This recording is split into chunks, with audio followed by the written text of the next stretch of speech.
How to fix Windows 10 or 11 keeps freezing and lagging.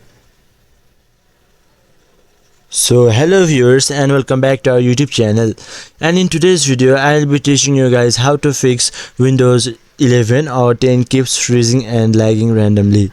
So without delaying any further, let's get started. So first of all, open any type of preferred browser.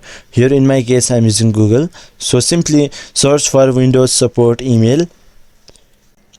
Then here, just below the first article, you can see an option named Contact Microsoft. Simply click onto it. Then here, wait for a few seconds. Then here on the search menu, simply search for your problem. Then here, click on Get Help. After that, the team Microsoft will simply provide the appropriate help to you, and then it will be a very fixed solution for your problem.